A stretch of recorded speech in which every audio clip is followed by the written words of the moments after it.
This is Teachers Talk Radio, and you are listening live. Good evening, one and all, and welcome to The Late Show with me, Oli Haley. I'm really excited to be on tonight. I have quite an eclectic mix of topics for you, so please do stay tuned, get involved. I'd love to hear what you've got to say. Text in or call in at any point during the show, because I'm really interested to kind of hear other people's ideas. And I'm really looking forward to the show. So this is Teachers Talk Radio, and you are listening live. Tune in live at ttradio.org, or to join in the conversation, download the Podbean app and search Teachers Talk Radio. Follow the hashtag TTRadio. Tune in, talk it out with Teachers Talk Radio.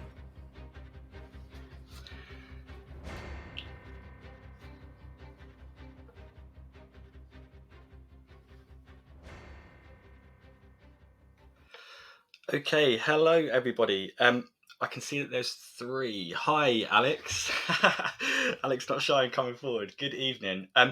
I hope everybody is doing well. Like I said in my little intro, I'm really excited to be on air tonight.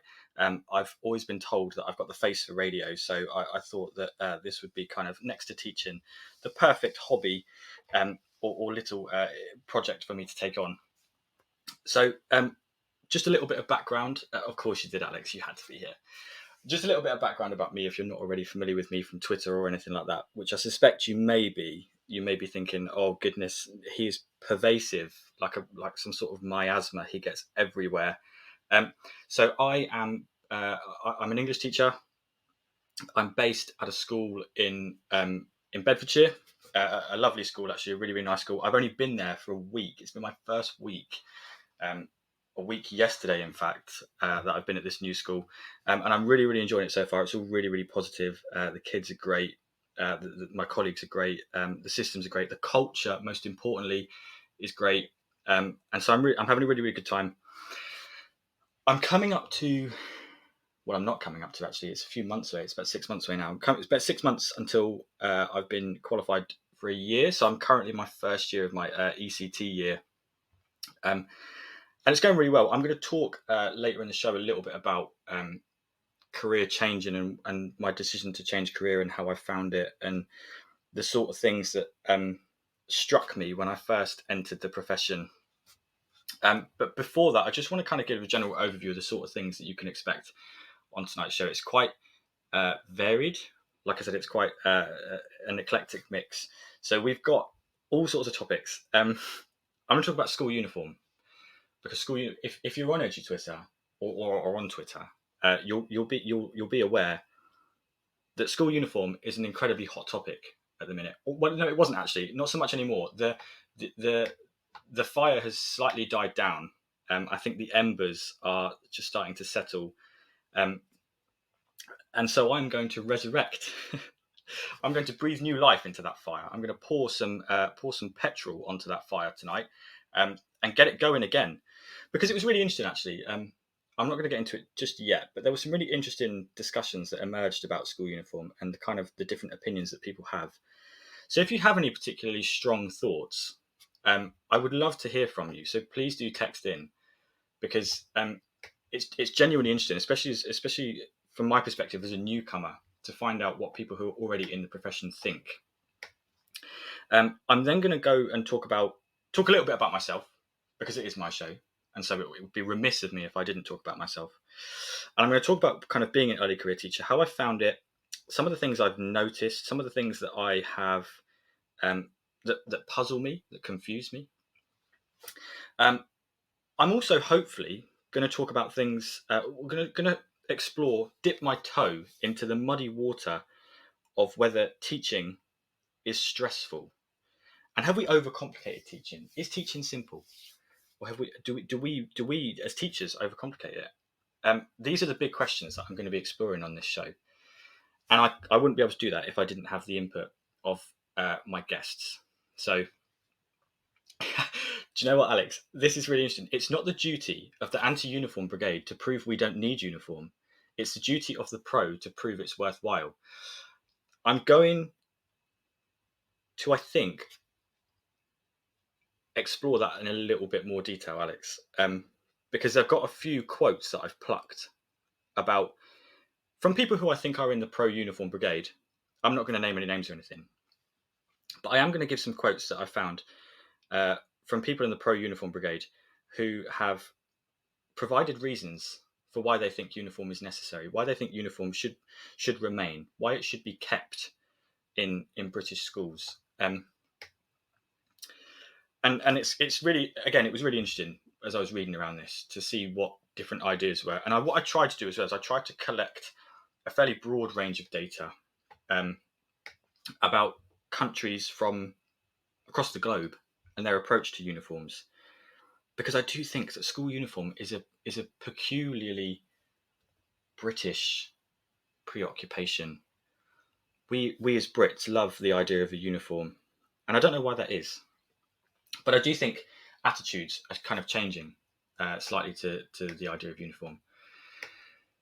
But that is all things that I'll explore at a later point in the show. Alex says empire, and Alex, actually, what you said a moment ago appealed to me because that spoke to the lawyer in me, which is something I will come to when I talk a little bit about my previous life, my previous background, what I did before I became a teacher. I think actually that might be a nice place to start. Because it provides a bit of context and background about me. So let's go from there. So I'm at the ripe old age of 27. So I'm on the cusp of 30. And I always said to myself, when I was when I got to about 25, I said to myself, I sat down and had a long, hard talk with myself. And I said, I want to be qualified. I want to be qualified in something before I turn 30. Now, at the time, when I was 25, I think I was still working in law. So I was employed in the legal profession. And I had ambitions. Alex, I'm just stirring the pot. Stir away. We need some pot stirring. So I was working in the legal profession, and I had ambitions of becoming a solicitor. And then the pandemic hit, and we went into lockdown. And the area that I worked in was one that was quite severely affected. So it was property. I worked in property law. I did residential conveyancing, and there was a period of where things just went really quiet, and because we couldn't do anything. We couldn't go ahead with any of our transactions anymore because removal companies weren't working.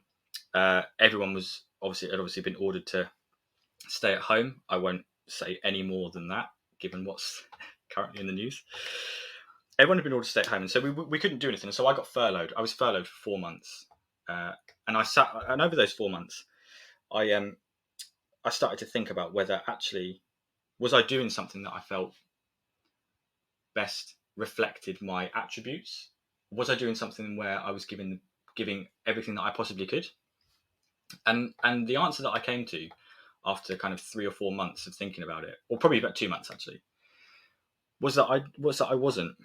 And so teaching had always been something that had been in the back of my mind, even when I was a sixth former, because as a sixth former, I used to help out in year 10 English lessons. And I really enjoyed it. I really enjoyed kind of interacting with people. I've always been a people person, and I really enjoyed just being in the classroom, even as a student as well.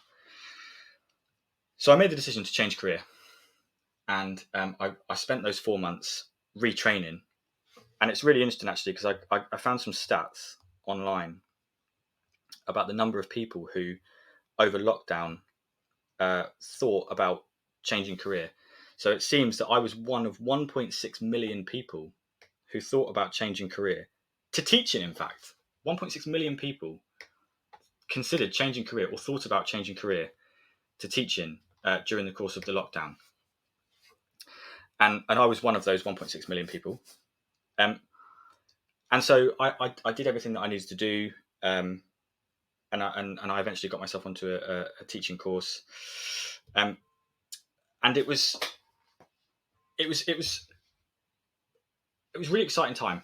it was a really, really exciting time because I felt like this was a new kind of chapter in my life. And most excitingly, I thought I'm finally going to be qualified before I'm 30. I'm finally going to be qualified in something before I'm 30. And that was that was probably the most exciting thing, to be honest. Incidentally, I actually had to resit my maths GCSE in order to get onto my teaching course. And I found out, I got the results of that and found out that I'd passed on my 26th, no, I think on my 25th birthday. So that was probably the best present I could have asked for. And I am going to talk later on about the first ever teaching kind of teaching episodes that I delivered. It was 15 minutes long for my interview onto my skit course, and I look back with utter shame. I think the actual activity that I did was pretty good for someone who had no teaching experience whatsoever. But there's other things that I look back on and I cringe. I cringe, and I despair for the person that I was at that time. But it went really well. It was really fun, and so then I got myself onto the course. Alex, shame is a prerequisite for the job. Through shame we are purged. Well, I felt no shame at the time. This is the thing. I felt no shame at the time. I thought at the time that I was some sort of pedagogical trailblazer, and that I was going to revolutionize teaching, because here I was, who's this guy who'd been working in a completely different field for 5 years, and in I come to this 15-minute teaching episode, and I just I was just on fire. Well, that's how it felt anyway. I think if I went back and was a fly on the wall in that room, I would probably be asking myself some awkward questions. But it was a year 7 group as well, so it was really nice. It was like the best start, I suppose. I had a group of year 7s, and there was only about, I don't know, it's about less than 20 of them, I think. And let me tell you what I did. So I sat down. I got the brief for my first teaching episode, and I was really lucky. In fact, I got asked to prepare a creative writing lesson, or was it just an aspect of my subject? I think it might have just been an aspect of my subject, actually. And I just went for creative writing because I thought everybody loves creative writing. Creative writing's a winner. So off I went, and I prepared my first ever resource. My first ever resource was a picture of, it was a Word document. So on a Word document, I got a picture of a door, but it was kind of like a magical setting. And probably the part that fills me with the most shame is the fact that I'd used Comic Sans. I used Comic Sans was the font that I defaulted to. So in Comic Sans, I said that they had to write kind of a short narrative or a short description of a journey into another realm where they go through this door. And I provided them with a word bank at the bottom as well. I thought of my best adjectives. Bearing in mind, I hadn't thought. Shamefully, I barely knew what an adjective was, because I'd been in a different profession. I hadn't needed to think about adjectives. So I put together a list of my best adjectives, and I handed them out to everyone, and off they went, and they wrote.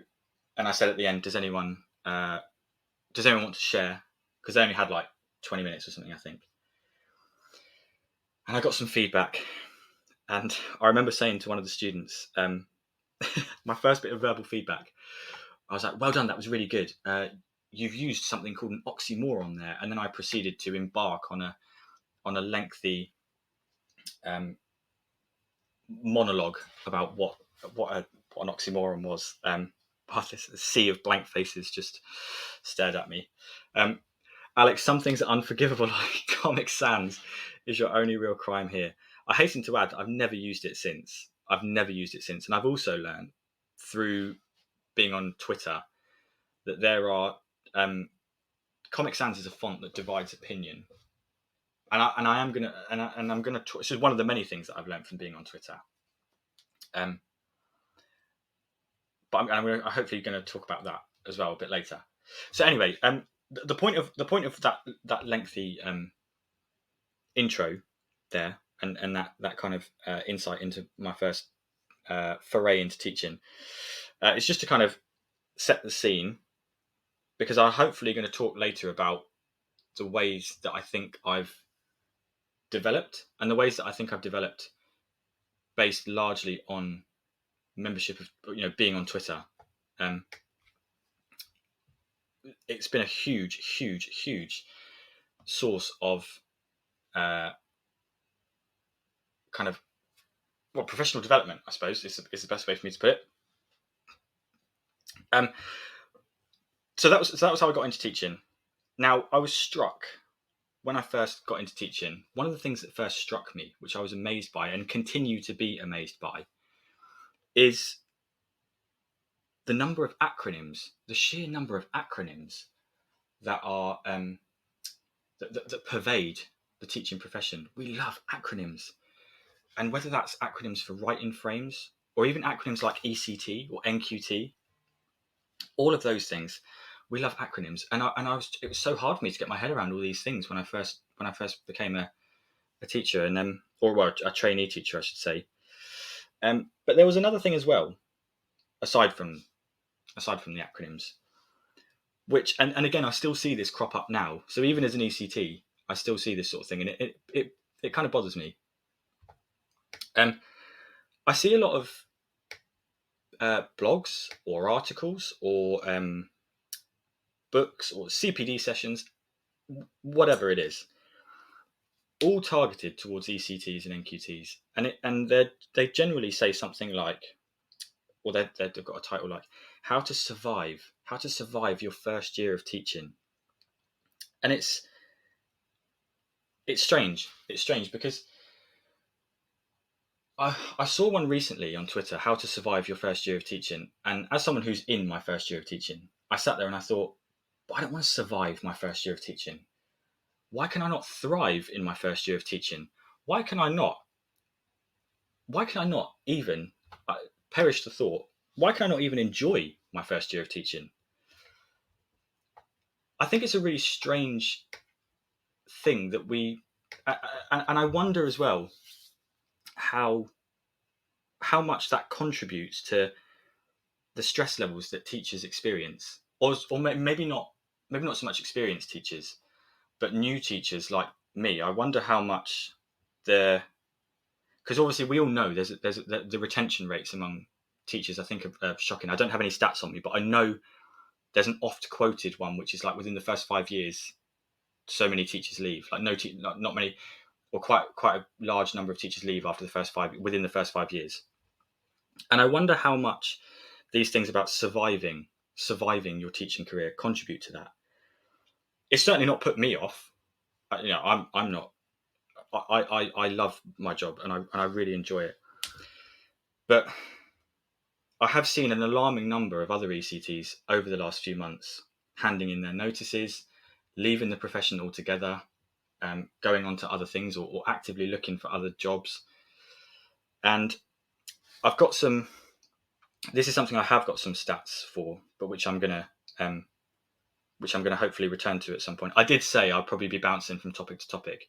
I'm afraid that this is certainly not going to be a rich tapestry of my thoughts. It's going to be very much more of a hastily cobbled together mosaic, if anything. So, Alex, yes, I do not like this rhetoric about survival. I believe I have tweeted about this. You have tweeted about it, Alex. You have. And Alex, I remember one of your tweets actually where you'd said about, what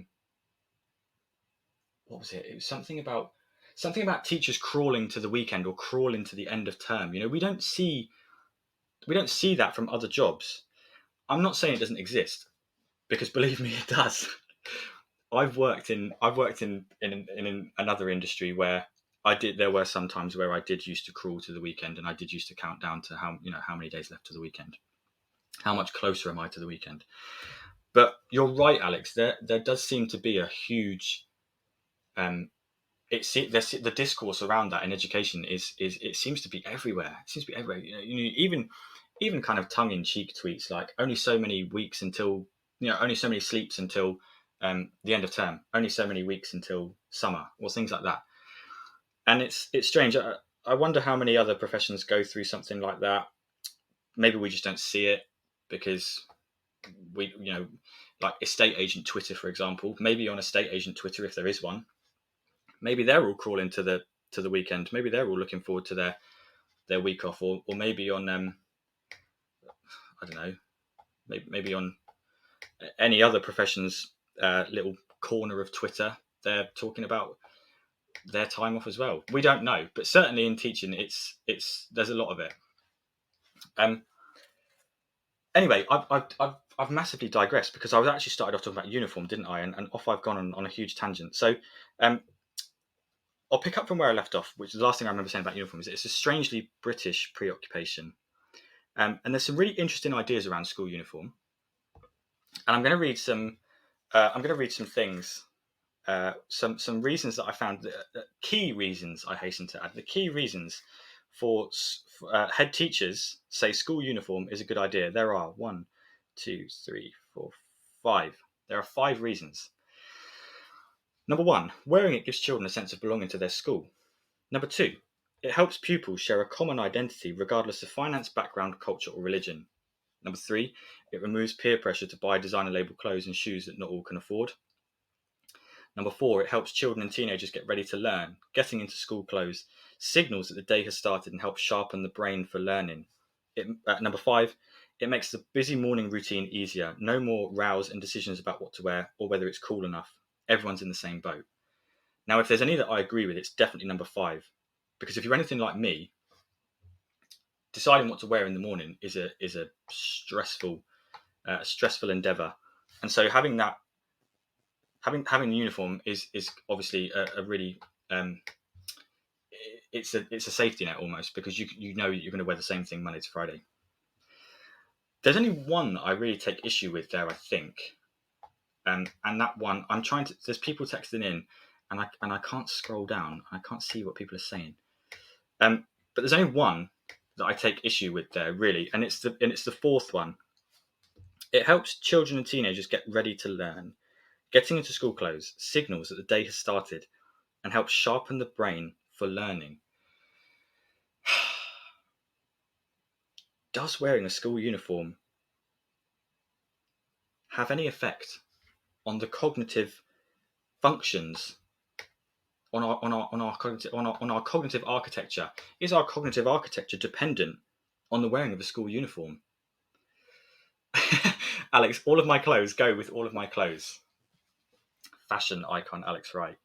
Not just a brilliant English teacher, but also paving the way for all of us in terms of fashion.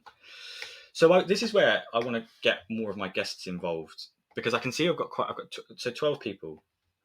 If you have any particularly strong thoughts about whether wearing a school uniform does have a genuine effect on children's ability to learn, I would love to hear what you think, because this is really interesting for me. And I don't know where I stand on this. What I do know is that I think the Education Endowment Foundation did I'm just trying to find it. The Education Endowment Foundation did they said, and I quote, "Wearing a uniform is not, on its own, likely to improve learning, but can be successfully incorporated into a broader school improvement process, which includes the development of a school ethos and the improvement of behaviour and discipline." So that's an acknowledgement that the uniform itself doesn't, or on its own, the uniform on its own doesn't have any effect on children's ability to learn. But actually, when it's looked at as part of a bigger picture, it can have an effect. So, Dorian, psychologically, I think yes. Psychologically, just like sitting up to pay attention. Now, again, this is another one, isn't it? Attention, the idea of how we focus and how we concentrate. Because I know some people would say that doodling as someone is talking is the way. That's how they concentrate. That's how they take information in. But other people will say that no, unless you're sitting up as if you have a metal rod in your back that is holding you up, or like you're some sort of marionette being controlled from above. Sitting up really straight, you can't possibly be paying attention.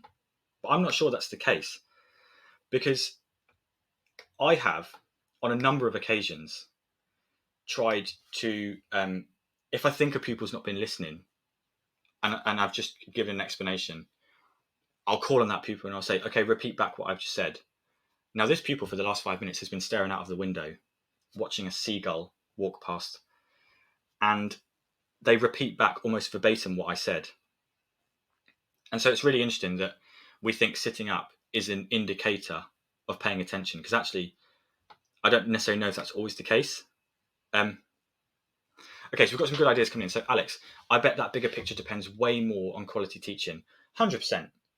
That's the starting point, isn't it? That's the most fundamental thing, quality teaching, regardless of whether people are in a uniform or not. Because the reason that I took issue with that particular point was that there's an implication in there, I think, however subtle, there's an implication there that if you don't wear a uniform, you can't learn. And if that's the case, how, schools in America generally don't wear uniforms, and yet the majority of American students seem to go on to live successful, fulfilling lives.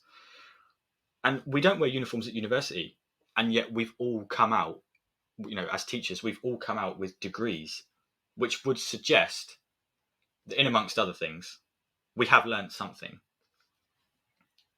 although we were wearing our own clothes. Okay, so we've got a comment here from Noam. I'm not sure if I'm pronouncing that right. I'm really sorry if I'm not. Wearing uniform gives a sense of unity to children as a member of a team. Now, that I agree with. However, there is another point which came up, which is related to that. Now, I've got a quote here. I think personally, school uniforms are a good thing.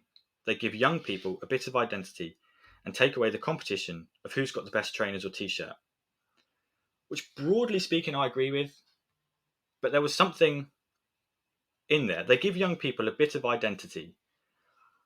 But that would seem to go against the definition of uniform, would it not? Because when we think of uniform, we think of everyone looking the same, everyone doing the same or a similar thing. Now, if in my career as a conveyancer, for example, I had to go in, I had a uniform and I had to go in a t-shirt, or dressed in a foam key costume along with all of my colleagues, would that really give me a sense of identity? Does making people look the same and dress the same give them a sense of identity? I don't know. I don't know where I stand on that. So I'd be really interested to hear what other people have to say. Alex, so ADHD, it often isn't about sitting up. A lot of people need to stim to pay attention. Stim, is that some sort of movement, Alex? If wearing shared clothes makes a difference to behaviour or teamwork, isn't that a bit damning about human nature? Aren't we capable of teamwork without it? Of course we are.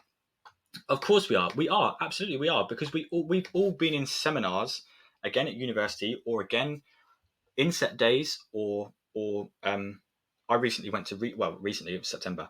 In September, I went to the Research Ed National Conference, where, lo and behold, people wearing their own clothes. We didn't have a uniform there. And people were actively listening. They were actively participating. They were clearly taking information in, all in their own clothes. And so I think I like uniform. I like uniform because I think it does create a sense of community. It's a chance to be a part of something bigger. It's a chance to represent your school. But giving young people a bit of identity, getting them ready to learn. I don't really know where I stand on that. Alex, I've never heard a student talk about how their uniform makes them feel more collegiate. No, and I haven't. I haven't either. Scrap it. Watch nothing get worse. But that's the thing, isn't it? We've had non-uniform days, and the students seem fine. They don't seem to be any less engaged. They don't seem to be any less capable of doing the work they ordinarily do in their uniform. I've also got another quote here, Uniforms give schools a sense of identity and cohesion. When some aspects of society have become much less certain, uniforms suggest schools are there to provide certainty and order. What about the role of the teacher in providing that certainty and order? Is that not what we as teachers want to do? Is that not what we try and create and build routines for? We build routines to provide certainty and order. We make our classrooms a safe space to provide certainty and order. We can still do all of that without a uniform. I'm just playing devil's advocate here. I'm not suggesting that we get rid of uniforms or anything like that. I think it's a genuinely fascinating debate, a really interesting debate, and one which has polarized edu-Twitter over the last couple of days. And I don't think there'll ever be I don't think it's as simple as yes or no, good or bad, agree, disagree. It's bigger than that. It's more than that. And it's a grey area. Fundamentally, it's a grey area. Alex, I better not misbehave today because I'm wearing the same tie as everyone else. I know, Alex, you've got very strong feelings about ties. I saw you tweet the other day that ties... You're not a fan of ties, are you, Alex? I like a good tie, personally. I have a huge tie collection. And in fact, I recently went shopping and some ties were £5 down from £20, and I had to get them. I was compelled to buy them by the scale of that reduction. I had no choice. My hands were tied. You own one, but also this is another thing, isn't it, Alex? This is another thing, right? Rules around how we dress in the workplace are also changing. So I know, for example, from working in an office, that some of my male colleagues would wear ties and some of them wouldn't. And actually, sometimes the ones without ties looked just as smart, if not smarter, than the people with ties. And then that was what we wore business wear. And then about, 2-3 years into my time there, we all of a sudden decided to actually get rid of smart clothes and go instead for casual clothes, smart casual. And so actually then the uniform, and I'm using inverted commas here, the uniform, because it wasn't really a uniform, it was just a recommended dress code. It was scrapped. And we went to work and we wore our own clothes. But guess what? The level of service that we delivered was no different. The clients that we had were just as happy, even though we were wearing our own clothes and not business wear. So rules around this are changing, attitudes in this around this are changing, and it's fascinating. It's a really interesting debate. I spent a long time on that, longer than I thought I would. So I want to move on if I can, and I want to think about maybe for the next kind of 20 or so minutes of my show, because I've only got about 25 minutes left. I'm going to pose a question, and I'm going to play the news to give you some time to think about the question. So I'm going to put this question to you exactly as I've written it down. Is teaching stressful? Is teaching a stressful job? And have we overcomplicated it? Have teachers overcomplicated teaching? I'm going to leave that there. I'm going to play the news, and then I'm really interested to hear what people have got to say. Are you looking to take your phonics practice forward? Then Little Wandle Letters and Sounds Revised is the programme for you. Created by 2 schools with an excellent track record in phonics, Little Wandle Letters and Sounds Revised will help all children become readers and ensure no child is left behind. The programme offers complete support for your phonics teaching, alongside classroom resources and fully decodable readers from Collins Big Cat. To find out more, follow @LettersSounds on Twitter, Facebook and Instagram, or join a free briefing by visiting littlewandlelettersandsounds.org.uk. Teachers Talk Radio is delighted to support Winston's Wish, the UK's childhood bereavement charity. Winston's Wish supports children and their families after the death of a parent or sibling. They provide emotional and practical bereavement support. Expert teams also provide online resources, specialist publications, and training for professionals. Find out more about Winston's Wish and pledge your support at www.winstonswish.org. This is Teachers Talk Radio, and this is Teachers Talk Radio News with Gail Glenn.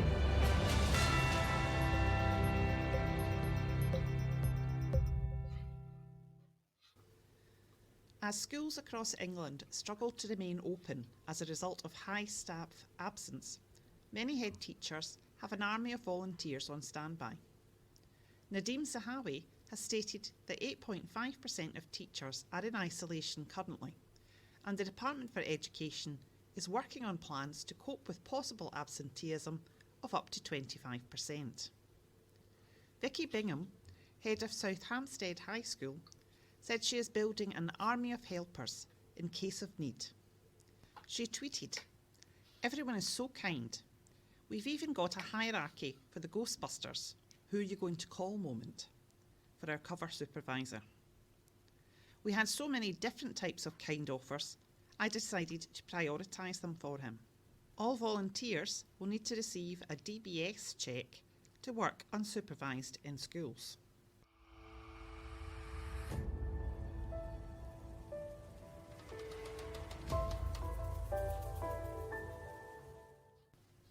In Northern Ireland, a former consultant of a Belfast-based air purification system, Mark Ainsworth, has urged Stormont ministers to install air filtration systems in Northern Ireland schools. He believes the current situation of schools keeping windows open for compulsory ventilation can't go on. He told Belfast Live, "My main concern is that children are sitting in freezing classrooms with their coats and hats on because they're so cold. The whole thought process early on in the pandemic was focused on keeping doors and windows open for ventilation. But you wouldn't expect someone sitting in an office to do this, and yet it's what we're asking of our children. Schools need to close the doors and windows, put the heating on, and have an air purifier at the back of each classroom. The HEPA filtration in these units can contain all the COVID virus in the air and allow children to sit in a normal classroom. Our government is still talking about this while other countries are buying these units up." This has been your latest Teachers Talk Radio News with Gail Glenn.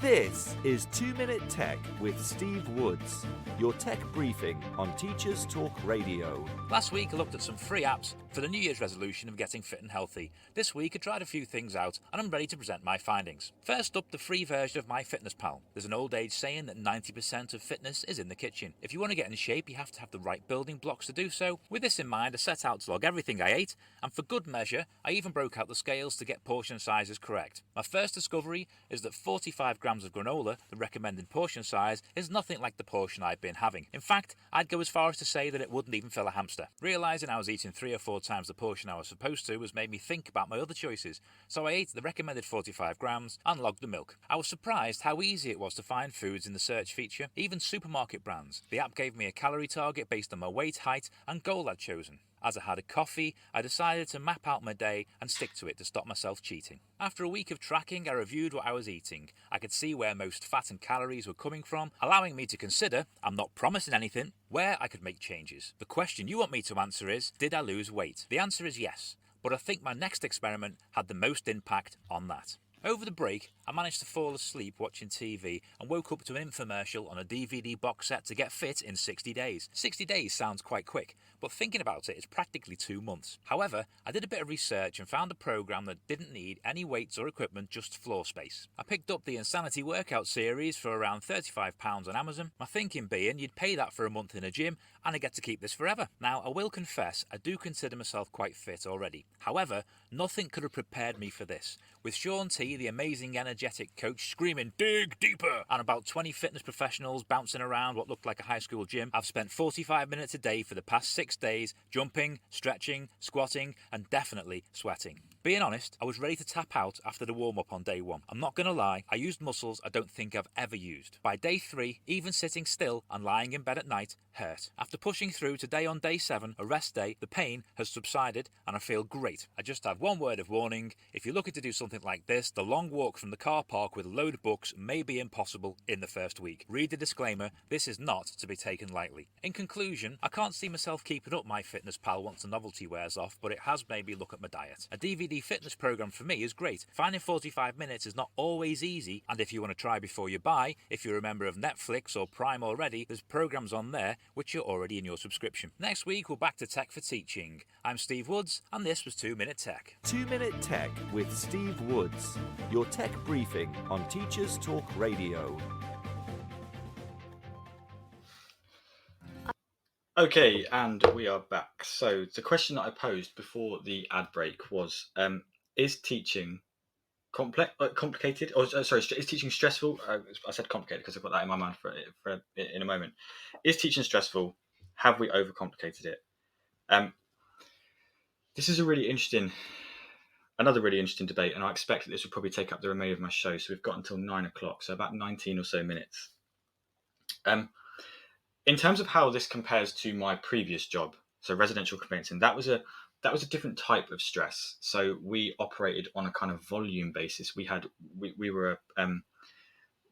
loads and loads and loads of new incoming clients, and we had targets for so many completions a month, and the aim was always to kind of hit that target, maybe even exceed it.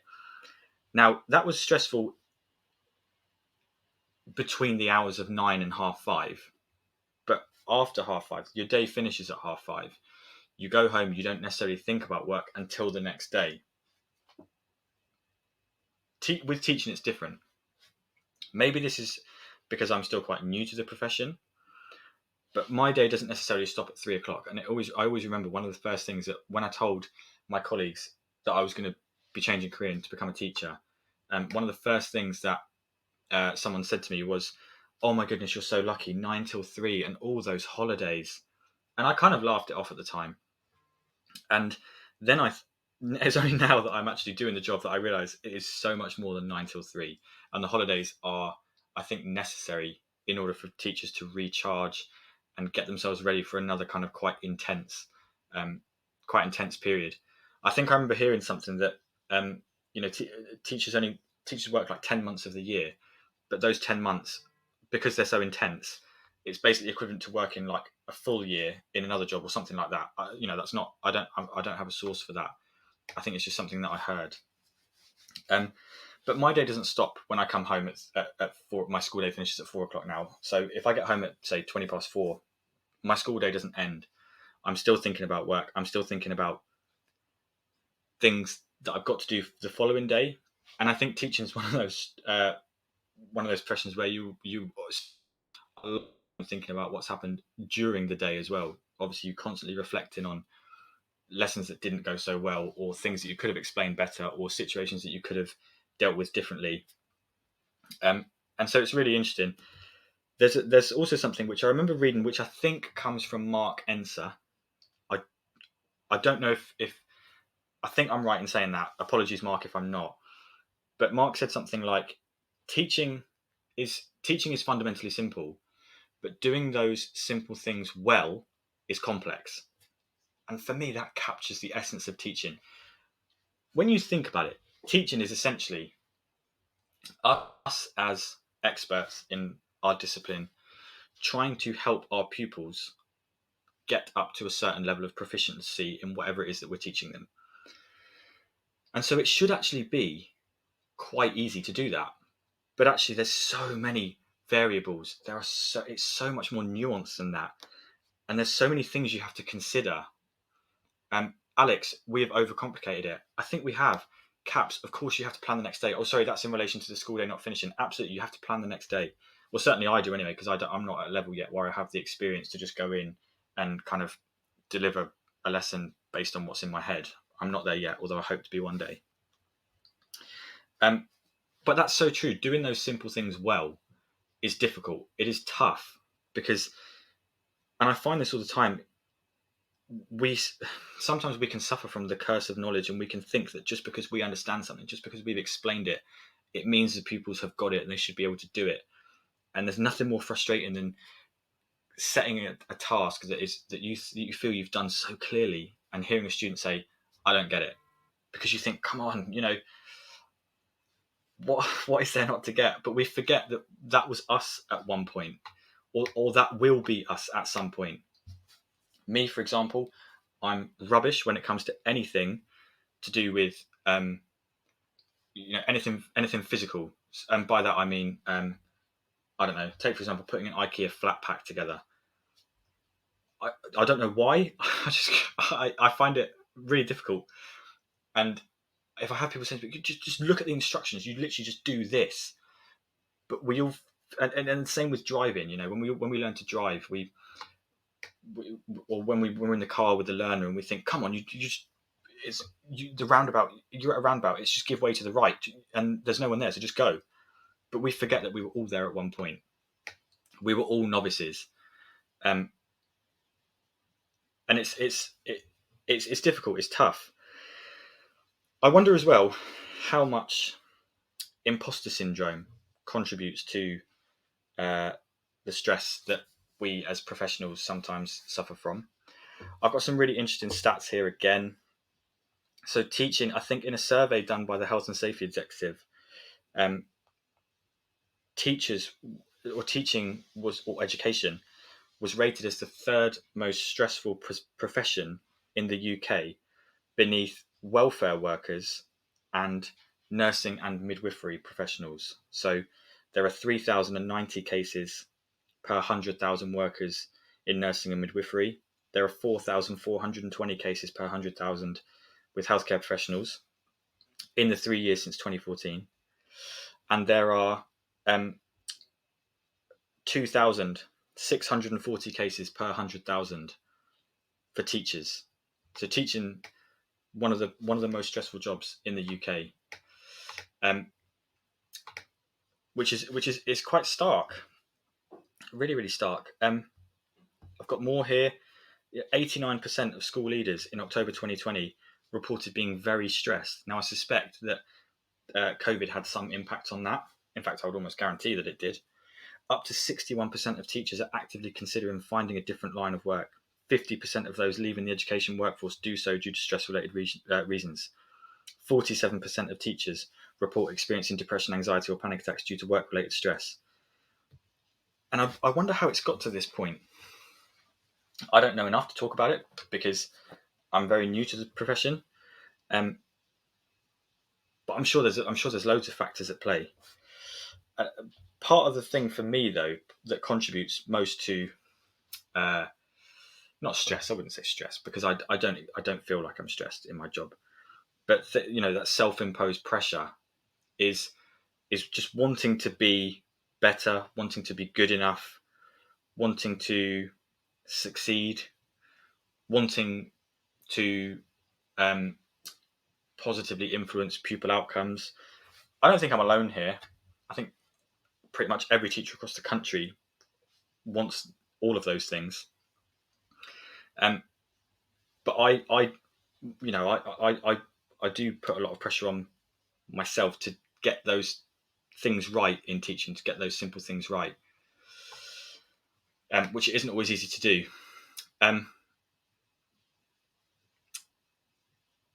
So we've got a comment from Caps. I've shown someone 5 ways, then they get it. But have you got the time with 20? Nope. I would never teach kids, but adults, that's a different story. Yeah, it's tough. It's a tough one. I mean, I love the job. It's such a rewarding job. It's such a fulfilling job. But it's one where it's not without its difficulties. And you could say the same for any job, I suppose. But it also is fundamentally an incredibly rewarding job. And I don't regret a single day. I don't regret any of the decisions that I've made to change career. It's been one of the best things I ever did. Got some more comments coming in. So, thank you, Caps. We need people like you. Thank you. I appreciate that. I think just teaching is I tweeted this the other day, or I was going to tweet this the other day. I wrote it down. Teaching is fun. Teaching is so fun. It's such a fun thing to do. It's so fun to go in the classroom, and we all love our subjects, and we all enjoy talking about our subjects and sharing our passion and our enthusiasm for our subjects. And that is, for me, is what it's all about. I got a very Key Stage 3 heavy timetable at the moment. And in some ways, that's perfect because it offers me the opportunity to go into the classroom every day and share my enthusiasm for my subject and try to instill an enjoyment of the subject, because Key Stage 3 is the best time to do that. Instill an enjoyment of the subject in the pupils and just have fun with it, make them enjoy it. And that's really what I'm trying to do at the moment. So we've got about 10 minutes left before I sign off. We've looked at, I think 3 main topics this evening, and I've kind of jumped around them, said I would. There wasn't necessarily a strict structure that I was planning to follow. So we've talked about school uniform as something that's been quite topical recently. And it was a fascinating conversation around that. I really enjoyed talking about that and hearing people's thoughts about that as well. We've talked about, very briefly, mind you, about whether teaching is stressful. And the statistics would suggest that it is. But does it have to be? I don't know. A question for the philosophers, I think. I've talked briefly about being an ECT, and tied to that last point about teaching is stressful, those things that are pitched at, the rhetoric, as Alex said, the rhetoric around being an early career teacher and surviving your first year instead of enjoying or thriving in your first year, whether that contributes to stress, I don't know. And I touched on the idea of career changing, although we didn't necessarily explore it in a lot of detail. I wanted, ideally, to find some, if I could, find some kind of more interesting stats around career changing. I mean, we got the fact that 1.6 million people considered changing to a teaching career during lockdown. But I wanted to see whether there was a specific field from which people changed to teaching, to see whether there was any patterns there or anything. But I couldn't find anything, unfortunately. But it's really interesting. It's really interesting how many people over lockdown clearly sat and thought about wanting to become a teacher. And some of the reasons were really interesting. 22.8% of people said that it was because they want to work with children and young people. 19.1% of people said they wanted to have a social impact. I think my reasons were two. But both of my reasons, and also just an enjoyment of the subject. Caps, how did you cope with online learning and the switch? Yeah, it was tough because I'd only really just kind of learnt to find my feet in the classroom before I then found out that we were going to online learning. And then I had to get to grips with a whole new way of doing things. But I was really lucky. I had a lot of support from the school that I trained at and my mentor. And I think once you get over the initial shock and the unfamiliarity, you soon get into the swing of things. And now actually having to deliver kind of blended learning at the school I'm at the moment, it all comes back to you really quickly. So, you stream the lessons, you just check in with the students at home every so often. So it was a shock at the time, but you soon adjust. We teachers are nothing if not resilient. And I think up and down the country, I was just one of many up and down the country. People did put in some Herculean efforts, and I don't know how they did it. It's amazing. And I take my hat off to every single one of them. The teaching profession, the teaching community is absolutely amazing. And I'm really, really proud and pleased to be a part of it. And I'm really kind of pleased to have this platform to talk about these things as well, which obviously is great. So with about 5 minutes left, I'm going to open up the floor for any questions or comments that anyone might have about any of the topics that we discussed tonight, whether it be school uniform, whether it be teaching us something that is stressful, whether it be the rhetoric around helping people new to the profession, any of those things, I would love to hear from any of the listeners. So do text in. I would say call in, but we've only got 5 minutes. Although if anyone does want to call in, I'm not sure I would be able to stop myself actually for less than 5 minutes.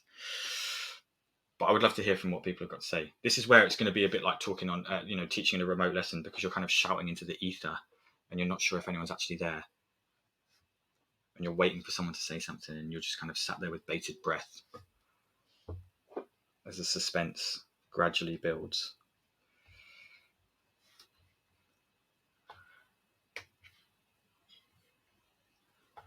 Oh, Alex, that's a very good question. Don't you think the rhetoric around well-being is a way to blame teachers rather than admit structural problems?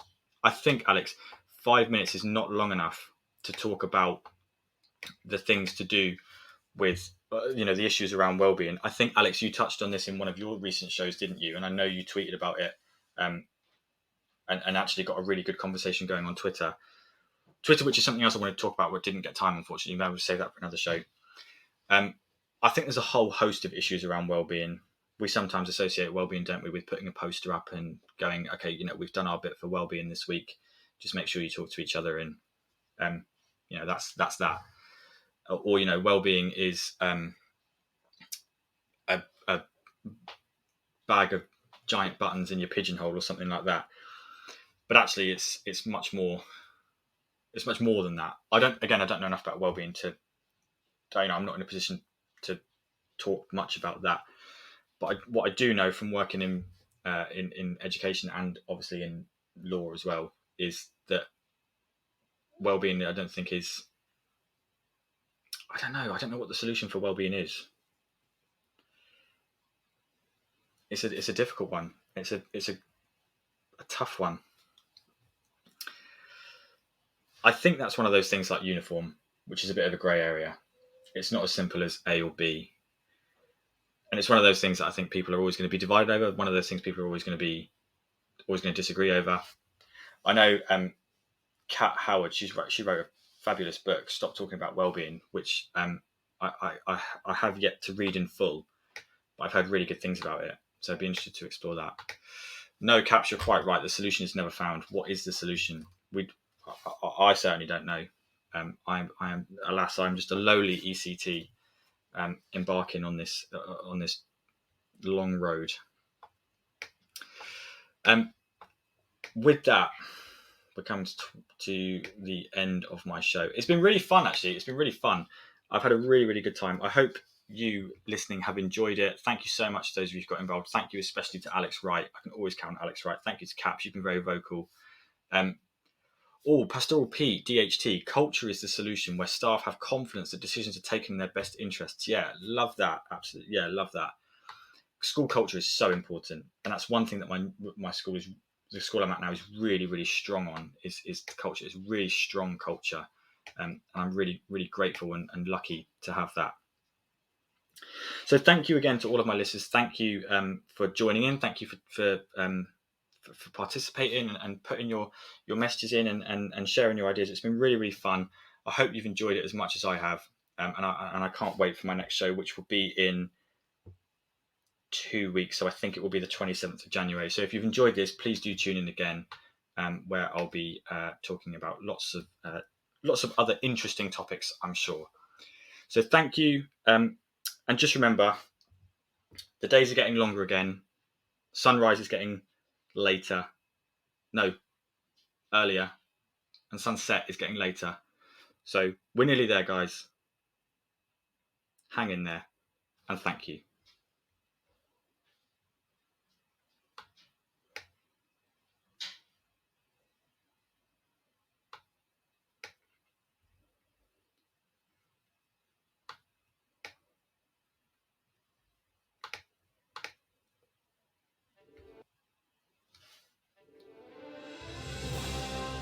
You've been listening to Teachers Talk Radio. Tune in live and listen back at ttradio.org. We look forward to hearing from you next time on Teachers Talk Radio.